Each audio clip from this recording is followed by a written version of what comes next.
Salve, salve, irmãos queridos, bem-vindos ao nosso podcast da Comunidade Bom Pastor, partilha entre irmãos. Espero que tenhamos muitos irmãos junto com a gente nesse tempo em que a gente vai conversando um pouquinho sobre a vida da igreja, sobre a palavra de Deus, sobre a liturgia. Quanta coisa boa a gente aprende com a nossa mãe igreja, que como toda boa mãe, também é mestra e ensina a gente coisas incríveis. Salve, Laura Beatriz, tudo beleza? Salve, Padre Antônio. Padre Antônio, eu não sei se... Mas eu acho que hoje é o 20º podcast. O senhor acredita? Não que a gente tem 20? Gente, eu acho que é. Então se você está dizendo que beleza, eu tô achando. Esse bate-papo tem sido bom, os irmãos têm gostado, Padre Antônio, e têm participado. Que bom, pois é, de vez em quando chega uma partilha pra gente, a gente fica contente, feliz da vida, alguém viu, aí a gente gosta, porque colocam lá no YouTube, então a gente gosta muito, muito, com certeza. E aí, Laura, o que a gente vai papear hoje? Conta aí, Padre você Antônio, começa a conversa. Esse mês é lindo demais, meu verdade. Deus. A gente, começou com Pentecostes, depois Corpus Christi, nossa, foi linda a nossa conversa da semana passada, Sagrado Coração de Jesus, São Pedro, São João vai mudar, por causa do... Esse ano o Coração de Jesus vai pegar o dia de São João, mas São João não reclama, porque o trabalho dele é esse. Meu Deus! Então a gente vai celebrar antes o dia do Coração de Jesus, e agora, sexta-feira, dia 24, e o sábado seguinte é dia do Imaculado Coração de Maria, dia 25. Esse ano vai cair dia 25 de junho. Que lindo, Que lindo. É muita coisa bonita. É um mês, assim, em que a gente fica com o coração aquecido. E, Padre Antônio, nessa festa do Sagrado Coração de Jesus, me corrige se eu tiver... O evangelho é sempre aquele de Mateus 11, 28, vinde a mim, é isso? Não é sempre. Você tem opções você tem escolhas. Você pode escolher. Mas esse. Pelo menos um é. Pode ser esse, pode ser o evangelho que fala do soldado que abriu o lado de Jesus na cruz. Eu amo esse abriu. O soldado abriu. Não diz que o soldado feriu, não diz que o soldado rasgou. O soldado abriu. É o mesmo verbo que se usa para falar de abrir uma porta, abrir uma janela. Que é São João. São João. Então, o soldado abriu o lado de Jesus, do qual brotaram sangue e água, que são os sinais, dos sacramentos da igreja. Abriu como quem abre uma porta. Uma coisa que eu não... Quer dizer, já tem alguns anos que eu reparei, mas que quando eu reparei, para mim foi uma novidade incrível, São João... Por que ele não fala... Pois abriu. São João usa essa expressão. Mas você lembra que no Evangelho de São João, Jesus também diz, eu sou a porta das ovelhas. Quando você vai no livro do Apocalipse, no capítulo 4, quando João é arrebatado, a primeira visão que ele tem do céu é uma porta aberta. Eu vejo uma porta aberta. Quer dizer, junte os pedaços. Jesus Cristo, o peito aberto de Cristo na cruz, é a porta aberta, que não se fecha, e pela qual a gente pode entrar. Aquele que vem a mim, entrará e sairá, quer dizer, está livre, encontrará repouso para a sua alma, descanso. Jesus, o coração de Cristo, é a porta aberta que nunca se fecha para a gente. A gente usa muito essa expressão, eu dei com a porta na cara, só todas as portas se fecharam, É uma expressão natural que a gente usa para falar de situações em que a gente esperava ir um pouco adiante e não pôde, ou então a gente esperava contar com alguém e não contou, mas Jesus nunca nós nunca o encontramos com a porta fechada, O peito dele na cruz foi aberto. Quando Jesus ressuscitado vai ao encontro dos discípulos, ele sempre mostra as mãos e o lado. Você já imaginou o que é ver Jesus ressuscitado e o lado aberto? Eu sei lá, rapaz, mas quer dizer, a porta continua aberta, A porta está aberta, Basta que a gente entre. A festa do coração de Jesus é um pouco isso, Padre Antônio, então, por isso eu sinto que eu quero ler e o soldado abriu a porta. Abriu o lado. Abriu o lado. É João. Capítulo 19, versículo 34. Mas um dos soldados abriu-lhe o lado com uma lança e imediatamente saiu sangue e água. Como é que São João foi fazer isso, meu Deus? Mas um dos soldados abriu o lado com uma lança e imediatamente saiu sangue e água. Quer dizer, a porta se abriu e imediatamente jorrou, né, uma fonte de misericórdia, o sangue e a água que representam o batismo, a Eucaristia, né, o novo nascimento, o novo maná, né, da vida daqueles que estão em Cristo Jesus, né? Por isso, quando Jesus se manifesta a Santa Faustina, ele se manifesta dessa maneira linda que a gente se acostumou a ver no quadro de Jesus misericordioso, né? Aqueles raios, né?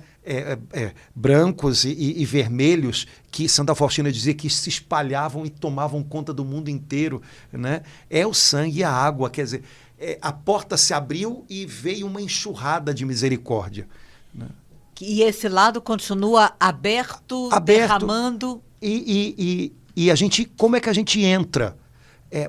A gente entra, em primeiro lugar, pela participação nos sacramentos. Você entrou no dia que você foi batizado. Você foi mergulhado nessa água. Né? No dia em que você foi batizado. Você é lavado nesse sangue cada dia que você recebe a Eucaristia, né? Cada dia que você recebe o perdão dos seus pecados no sacramento da confissão.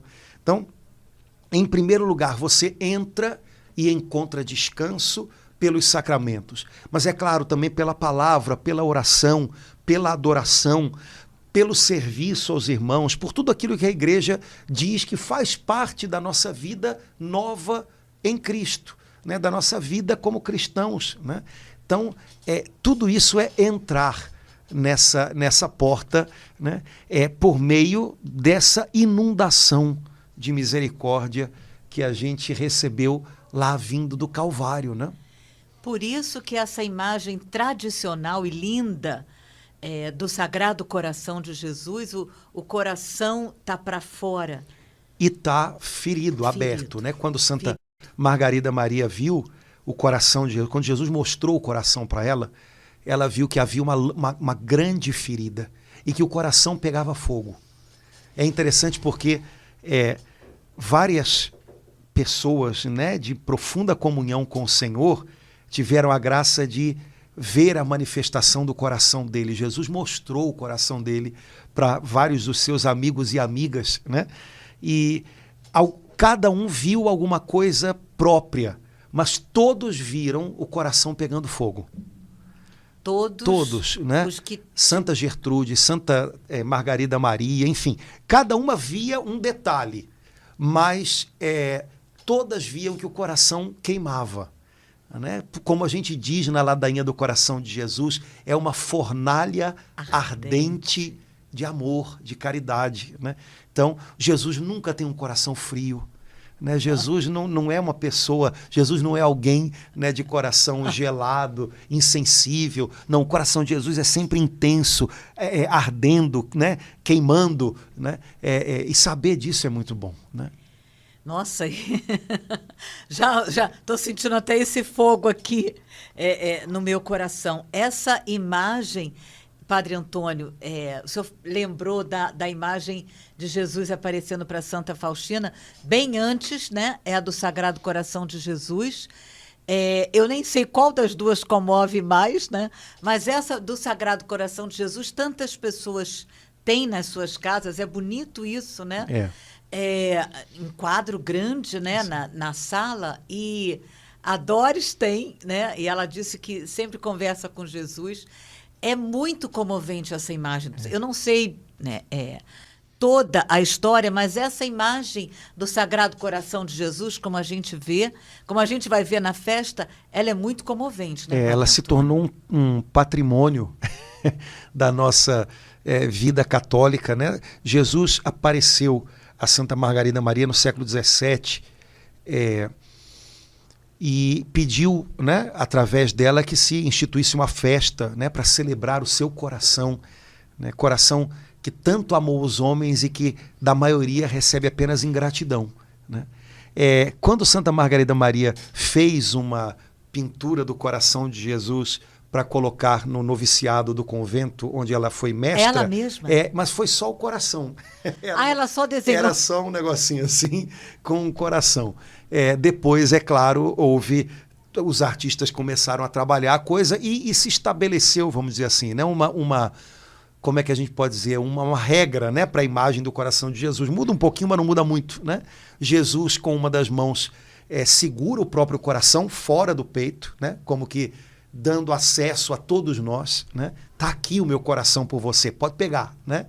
E com a outra mão ele abençoa ou ele aponta para o coração ferido, como que dizendo, olha para cá, né? Volta, volta, né? E essa imagem de fato se tornou eu sei lá, eu acho que tá na mente e no coração de todo católico, né? Jesus fez uma promessa, né, àqueles que entronizassem a imagem do seu Sagrado Coração na sua casa, na sua família, né, fazendo uma promessa de especial proteção para esses lugares, né? E o fato é que, né, principalmente quem teve vó, né, católica e tal, a gente lembra da casa das avós da gente, sempre com o quadro do Sagrado Coração no lugar de honra, na casa, na sala, né? Seria maravilhoso se a gente voltasse a fazer isso, né? Escolhesse uma bonita estampa, né, um quadro. Hoje em dia é tão fácil essas coisas, né? Do coração de Jesus. Dá para você escolher na internet e mandar fazer, né? E colocar num lugar de honra em casa e convidar o sacerdote, ou, enfim, alguém da sua comunidade para fazer a entronização do quadro, né, ou da imagem do Sagrado Coração. É um distintivo católico, né? É um distintivo católico.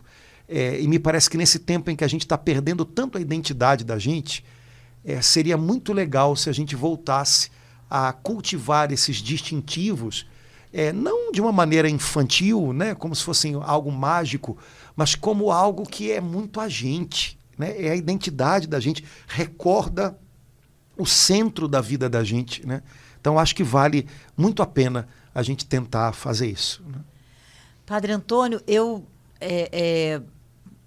tem poucos anos eu não sabia assim que nesse dia, na festa do Sagrado Coração de Jesus, que é uma sexta-feira, né? Tinha que ser numa sexta-feira. Tinha no dia que ele deu, né, o seu coração e tudo dele. É reservado, a igreja também reserva para ter um momento especial de oração para os sacerdotes. Além da ladainha, é um momento especial de oração para os sacerdotes, isso? O Papa, eu acredito que foi João Paulo II, ele instituiu a festa do Sagrado Coração de Jesus como uma festa de um dia de oração pela santificação dos sacerdotes, né? Houve um padre italiano que fundou a Congregação de Cristo Sacerdote no século XX, que ele instituiu para a comunidade dele, né, para a congregação dele, um dia de oração anual. Eles faziam isso sempre, mas um dia especial, né, que seria um dia de oração pela santificação dos sacerdotes. E o Papa, que eu creio foi João Paulo II, acolheu a ideia e colocou exatamente no dia da festa do Sagrado Coração de Jesus, né? Tem tudo a ver, né, para que o coração de Jesus ensine aos sacerdotes a terem um coração como o dele, né?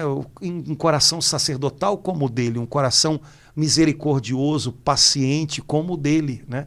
Então, sem dúvida, normalmente em vários lugares, aqui no Rio também, há momentos em que os sacerdotes são convidados para a oração, mas no dia anterior, porque o próprio dia da festa do Coração de Jesus é um dia normalmente cheio, né? Então, na quinta-feira anterior, se convida os padres para estarem juntos, mas o dia de oração pela santificação do clero é a festa do Coração de Jesus. Então, é uma boa chamada para o nosso povo, quem sabe preparar para esse dia momentos especiais de oração pelos padres, né? Pelo seu padre, né? Então, eu acho que poucas pessoas sabem disso. Eu não sei se isso é... Que lindo, né, Padre Antônio? Então, é um dia de oração pela santificação do sacerdote. Exato. Então fica aí a dica, né? Os padres têm tanto defeito? Tem. Eu sei que padre é um bicho difícil demais, né? Mas, bom, apesar de ser esporte falar dos defeitos do padre, não resolve, né? E talvez um tempo de oração para que o padre se santifique, para que o padre aprenda mais com o coração de Cristo, talvez seja mais eficaz. Então a gente pode fazer em várias paróquias na festa do Coração de Jesus, se faz hora santa, se faz adoração ao Santíssimo, enfim, você pode fazer uma hora santa, pode rezar um terço, pode fazer algum momento de oração seu pelos seus sacerdotes.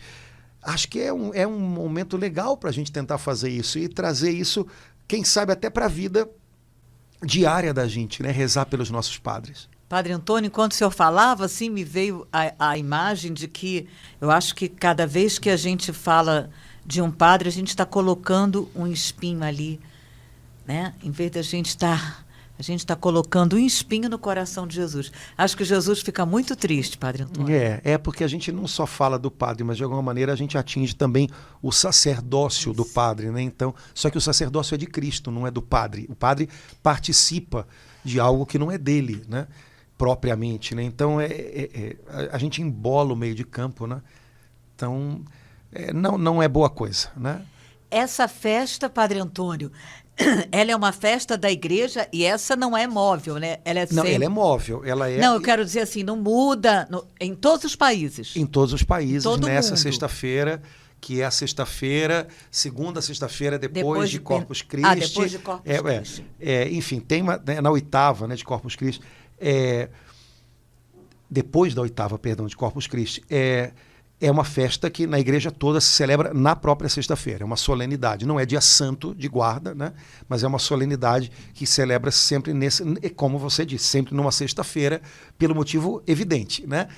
Já que o coração de Cristo foi aberto pela lança enquanto Jesus estava no altar da cruz, é na sexta-feira que a gente honra de modo especial o coração dele e de algum modo tenta reparar as nossas ingratidões, né? a nossa desatenção com o amor de Cristo. Padre Antônio, eu tenho ainda, deve ser resquício ainda de juventude hippie, né? Que já se vão anos, mas assim, eu queria pedir para o senhor me explicar, eu tenho um pouco de dificuldade com a palavra reparação. Reparar, assim, porque para mim é tudo, então eu queria assim, que o senhor me ajudasse, né? Assim, como assim reparar? Reparar, vamos fazer um ato de reparação ao Imaculado Coração de Maria, vamos fazer um ato de reparação ao Sagrado Coração de Jesus. Sim. Olha, primeiro, reparar foi a missão de Jesus. Reparar significa refazer algo que foi quebrado, desfeito, né? Tem que fazer um reparo aqui em casa, tá. Não é? Entendi. O nosso pecado, ele quebrou a nossa comunhão com Deus. Jesus veio para reparar. Né? Ele se tornou o elo perfeito de novo entre o coração do homem e o coração de Deus. Agora, Jesus reparou essa comunhão, Jesus reparou essa união por um meio específico, né? Por um meio que é algo misterioso, mas que ao mesmo tempo é sublime. Jesus reparou pelo sofrimento. O caminho de volta do coração do homem ao coração de Deus foi feito pelo sofrimento da cruz. Portanto, reparação é uma graça, reparação é uma missão que tem a ver com cruz, que tem a ver com sofrimento, que tem a ver com entrega de si mesmo e que tem a ver com refazer uma aliança, uma comunhão que estava desfeita, quebrada, machucada, uma comunhão que tinha se tornado inimizade, uma proximidade que tinha se tornado distância. Jesus refez tudo isso com o sofrimento da cruz. Por quê? Porque na terra é impossível amar sem sofrer. E o amor mais perfeito, mais puro, mais generoso, o amor mais doado é sempre o amor mais sofrido.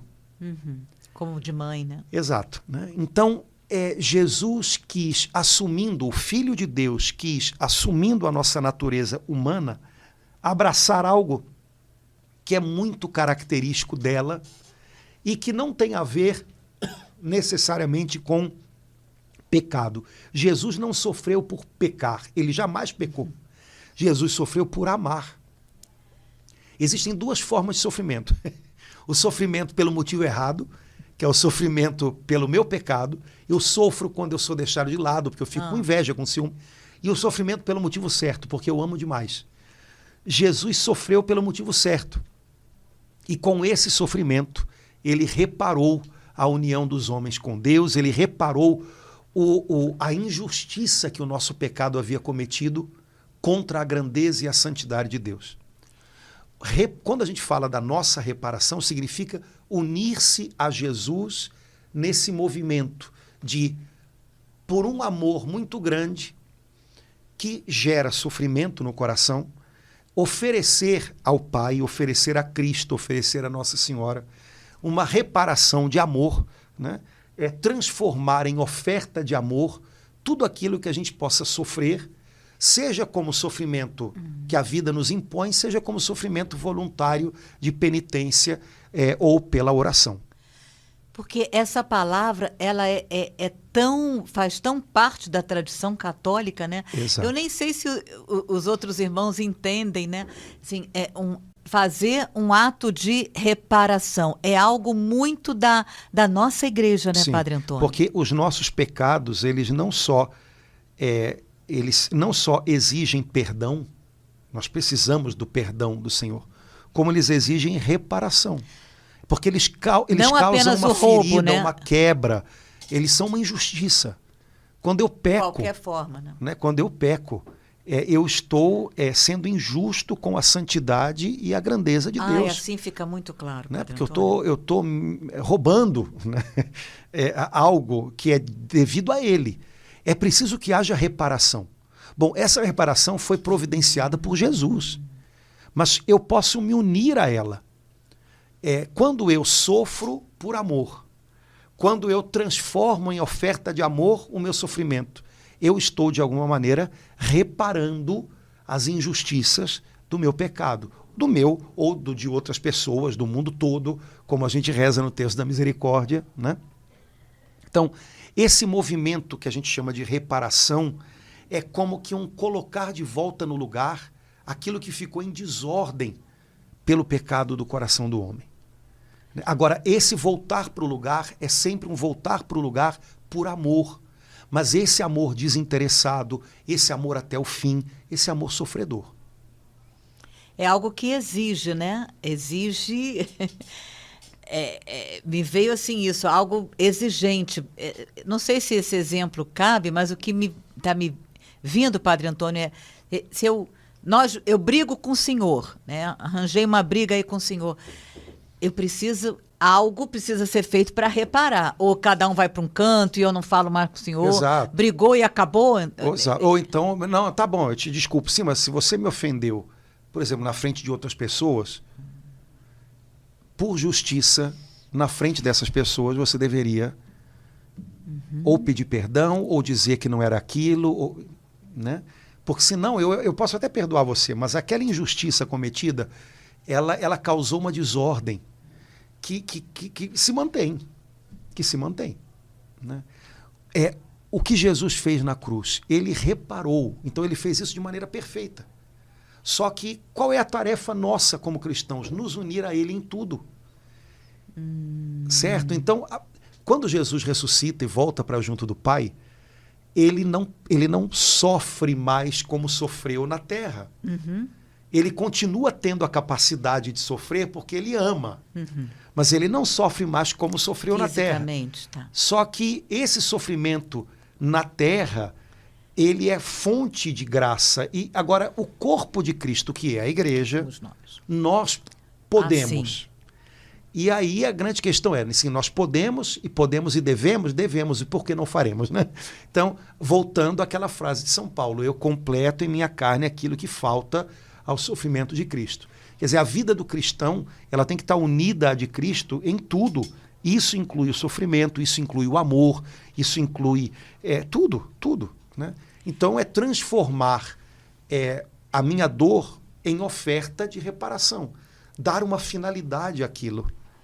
Com essa imagem do corpo de Cristo, foi tão bom, Padre Antônio, tive assim um entendimento que eu nunca tinha tido até esse instante, né? Quer dizer, então eu passo a ter outros olhos, né, para as provações, as tribulações, as angústias que eu passo, que eu enfrento, que eu passo, seja de que natureza for, porque naquele instante, como parte do corpo de Cristo, eu posso me unir ao sofrimento de Jesus. E o meu sofrimento vai ter sentido. E isso o meu sofrimento vai ter sentido. Porque se eu encharco o meu sofrimento em amor, esse sofrimento se transforma num sofrimento reparador. De alguma maneira, aquele meu sofrimento acolhido com amor, ele faz parte desse voltar à ordem daquilo que estava desordenado na minha vida e no mundo, né?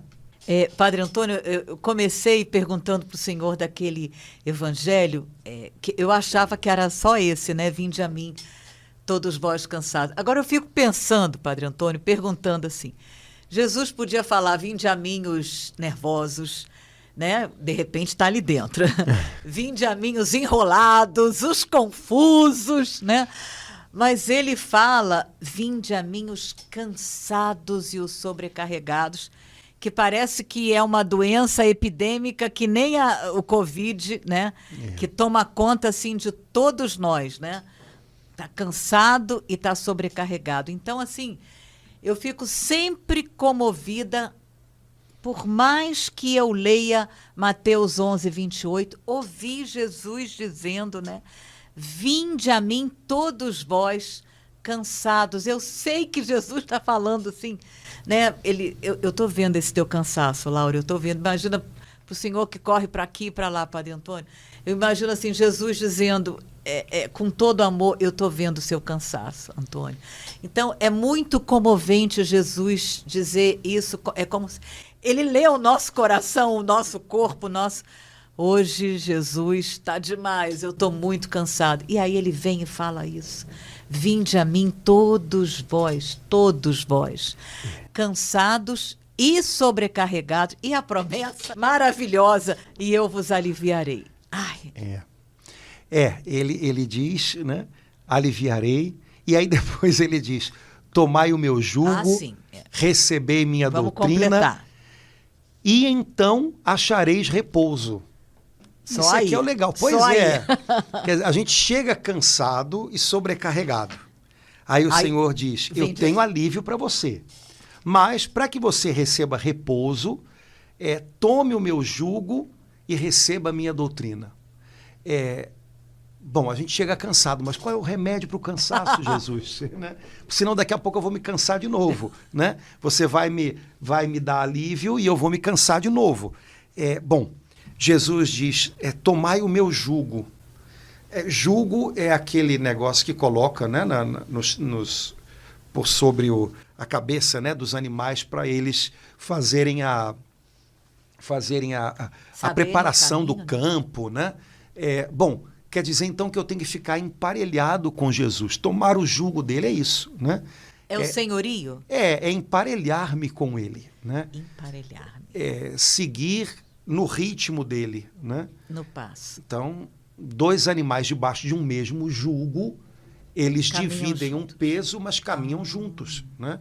Então, é como se Jesus estivesse dizendo, olha, você não vai se sobrecarregar de novo se você caminhar emparelhado comigo, ou seja, no ritmo que eu vou imprimir. Bom, isso significa, então, que o que às vezes cansa e sobrecarrega a gente é o ritmo que a gente quer colocar nas coisas, né? O ritmo da ansiedade, né? Da preocupação exagerada com o dia de amanhã, quando Jesus diz a cada dia o seu cuidado, né? Então, tomai o meu jugo sobre vós, recebei minha doutrina, aprenda de mim. Né? Há uma tradução que diz exatamente assim, aprendei de mim que sou manso e humilde de coração. É legal porque Jesus não falou aprendei sobre mim. Ele falou aprendei de mim. Então quer dizer que eu tenho que ter uma proximidade com Jesus que seja o suficiente para que eu aprenda dele. Eu vou aprender dele, ele vai ser o meu mestre, o meu professor, com o seu coração manso e humilde.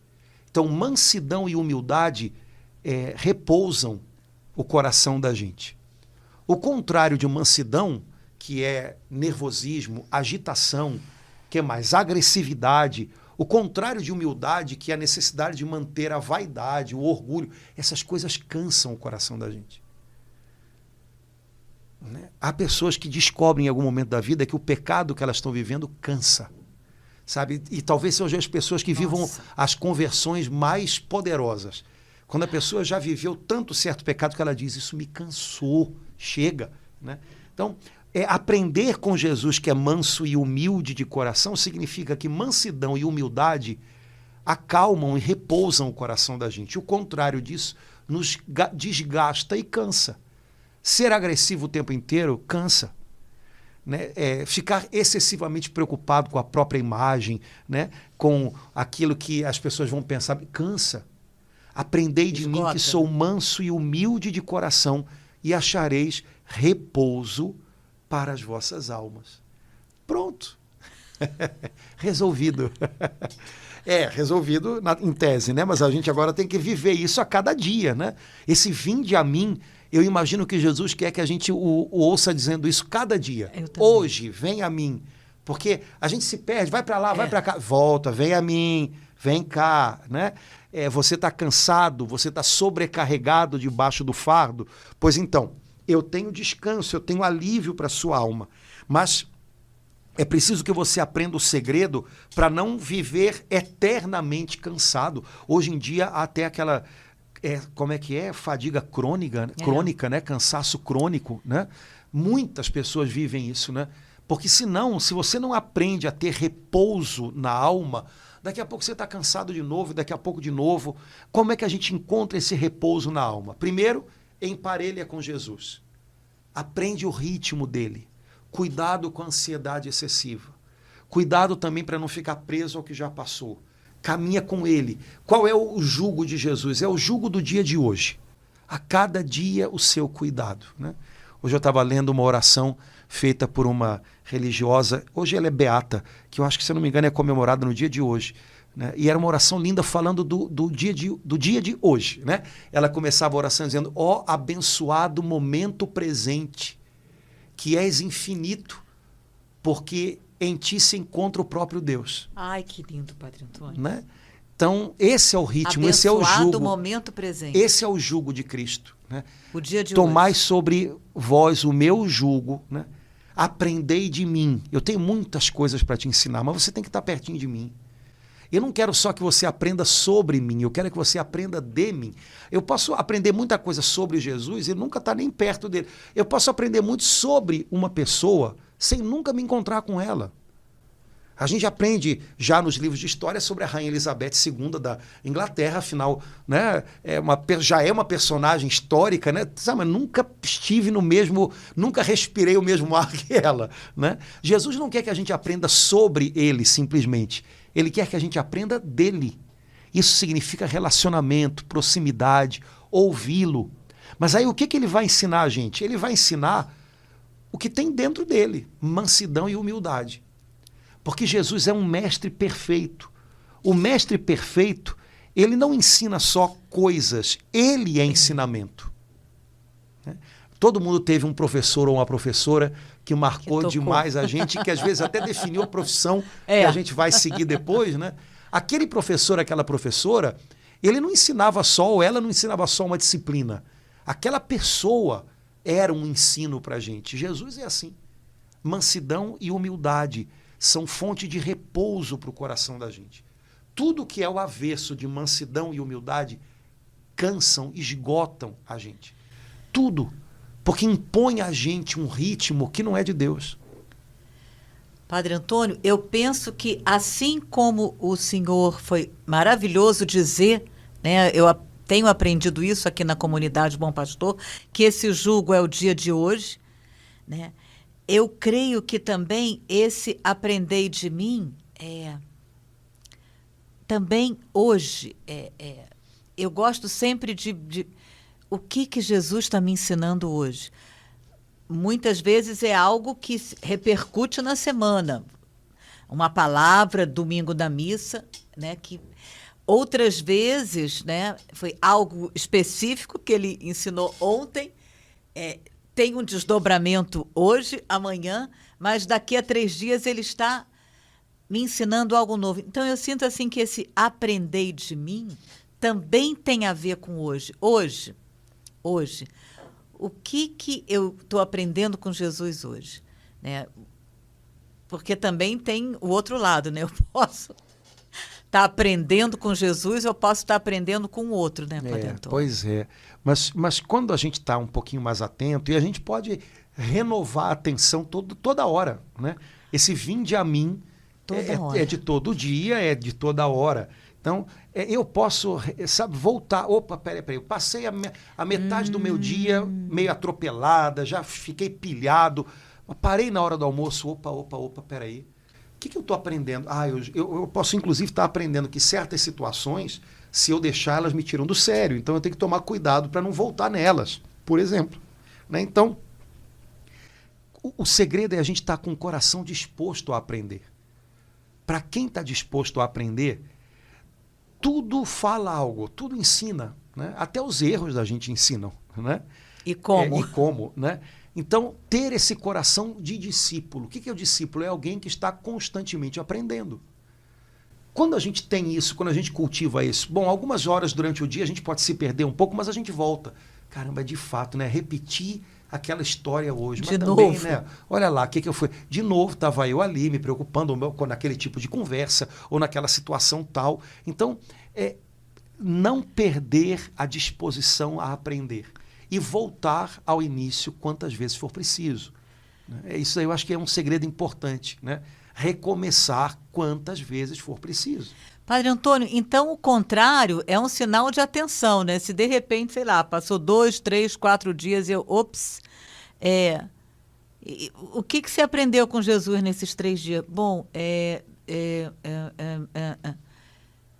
um sinal de alguma coisa esquisita. Ou que a memória está falhando, teve Covid, alguma coisa, porque às vezes acontece, né?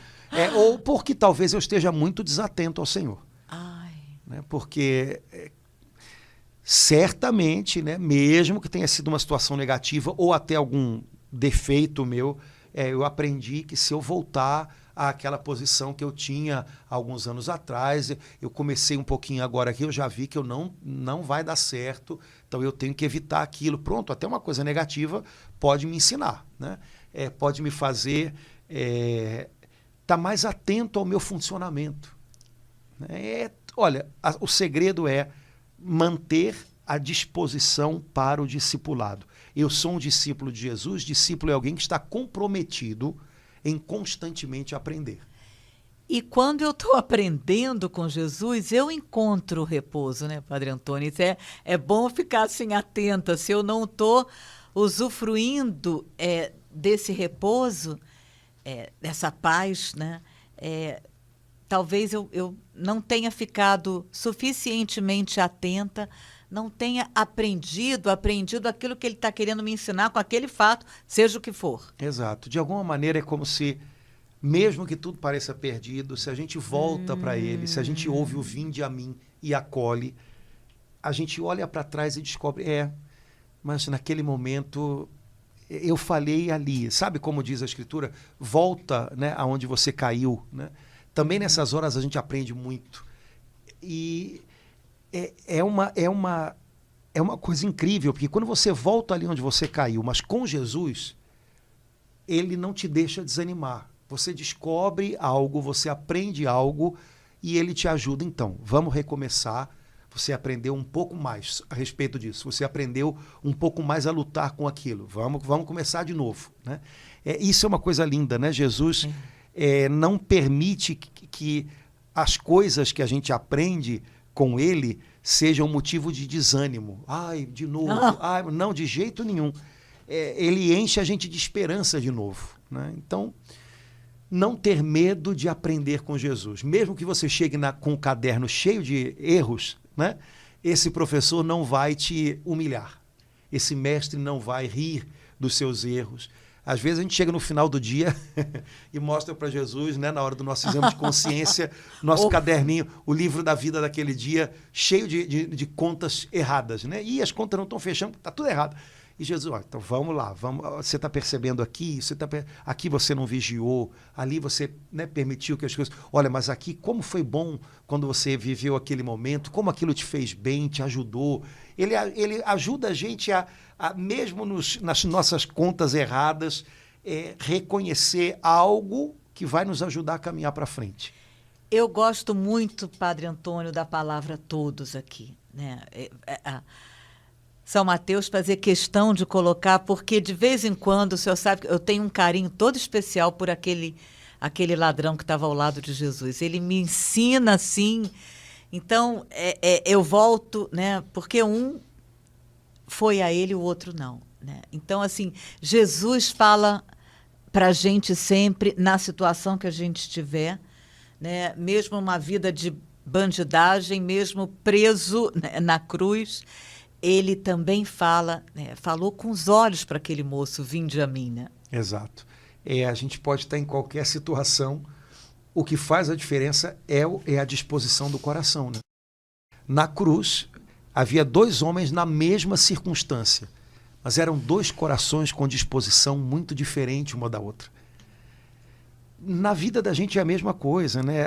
A gente encontra pessoas que passam pela mesma coisa, uma passa com fé, com otimismo, uma passa, né, tirando lições e depois até testemunhando, outras vezes passa na revolta, brigando com todo mundo. A mesma situação, mas a disposição dos corações é diferente. Um passa por aquela situação disposto a aprender, disposto a tirar o que puder haver de bom ali. Outro passa pela mesma situação com o coração disposto a estar fechado, a não aprender nada, ou então a reparar de modo especial naquilo que não está bom, nas portas que se fecharam e não na porta que está se abrindo, né? Pronto, está aí explicado, né? Por que essas 2 pessoas vão acabar vivendo 2 coisas iguais de jeitos tão diferentes dentro. Durante a pandemia a gente via muito isso, né? Eu tive a chance de ouvir pessoas que moravam na mesma casa e que viveram a mesma situação, a pandemia, de jeitos completamente diferentes.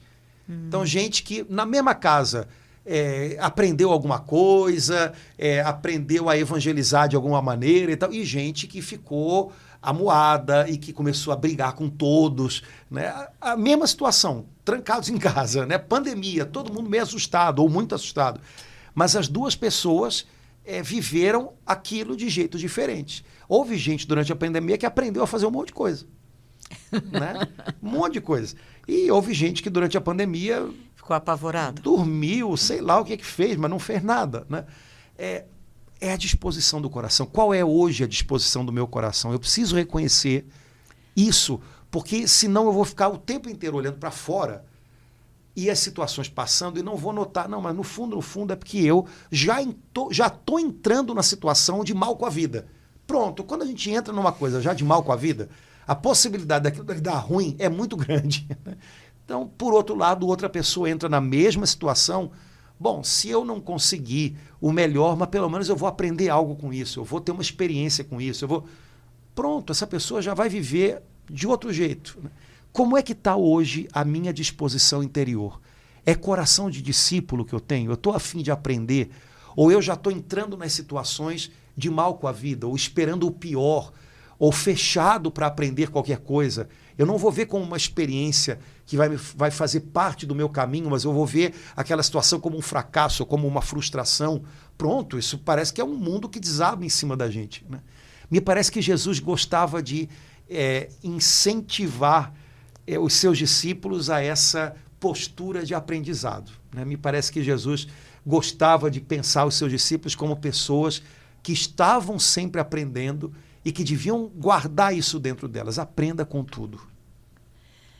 Daí a igreja falar tanto nos encontros, né, sobre ser discípulo, né? Exato. A partir do documento de Aparecida. O documento de Né, Aparecida, né? se cunhou essa expressão, discípulos missionários. Missionário, né? Não dá para evangelizar, não dá para fazer a obra de Deus se você não para com Deus. Se você der uma olhadinha nas passagens que falam do chamado dos apóstolos, você vai ver que mais de uma vez se diz assim: Jesus os chamou para estarem com ele e irem aos lugares onde ele mesmo deveria ir. Mas olha que coisa legal. Primeiro, Jesus os chamou para quê? Qual foi o propósito? Primeiro, estar para ficar com na ele. sua companhia, né? Exato. E depois, né, ir até Só depois. as aldeias, né, onde ele próprio, o próprio Jesus queria ir. Então, essas coisas têm que andar juntas. Né? Não podem haver discípulos que nunca transbordam, mas também não pode haver um missionário que não é discípulo, que não tem tempo para estar com o Senhor, porque em algum momento ele não vai ter o que dar, né? Aprendei de mim. E essa promessa, porque o meu jugo é suave, o meu peso é leve, ela é tão consoladora, né, Padre Antônio? Ele não falou que é fácil, ele falou que é suave e leve. E leve. É suave e leve. De vez em quando, Jesus do céu. Quando eu era garoto, muitos anos atrás, eu comprei um livro. Diz que a gente não deve comprar livro pela capa, né? Mas eu comprei um livro pela capa, porque eu achei a capa tão bonita e o nome do livro era tão legal. E depois eu li o livro e, de fato, o livro alertava uma série de coisas. Fiquei curiosíssima. O nome do livro era Fardo. Se é leve, por que eu estou tão cansado? Nossa, Padre Antônio. E aí era um livro que falava... Que título incrível! Justamente disso. Às vezes a gente se impõe fardos que nem Deus coloca nos ombros da gente. Nossa Senhora. Então, além do fardo do Senhor, que é leve, a gente se coloca, se impõe fardos que, sinceramente, não são de Deus, não vêm de Deus. E aí é óbvio, a gente vai ficar cansado. E às vezes, mas eu sou da igreja, mas eu estou trabalhando na igreja. Por que eu estou tão esgotado? Porque eu estou carregando coisas que nem Deus me pediu, mas eu estou me impondo certo tipo de, de pensamento, de postura, que está me esgotando. Né? Então, será que tem algum fardo que eu me impus ultimamente e que está me esgotando, me cansando? Será que não é hora de rever um pouquinho essas coisas? O que eu estou levando na mochila? Né? Acho que essas perguntas são boas para a gente, de vez em quando, né, fazê-las diante do espelho, não é isso? Padre Antônio, eu me comprometo nessa festa linda do Sagrado Coração de Jesus de orar não só para o Senhor, também para o Senhor, mas para cada sacerdote da nossa arquidiocese, do nosso Brasil, do mundo, de uma forma especial para os sacerdotes da Nigéria e de cada país onde está tendo perseguição de verdade, né? Perseguição dura, né? Que chega ao martírio. Me comprometo e creio assim que cada irmão e irmã que está conosco se compromete também, né, irmãos, de orar pelos sacerdotes. Isso aí. Dia da festa do Sagrado Coração de Jesus, dia de oração pela santificação do clero. É uma grande intenção de oração. Um clero santo vai levantar um povo forte, Amém, né? Então, Padre. vamos lá. Laura, Amém. Vamos lá, senão o pessoal vai embora e deixa a gente aqui. Vamos nós. Irmãos, um abração, Deus abençoe, até a próxima, se Deus quiser.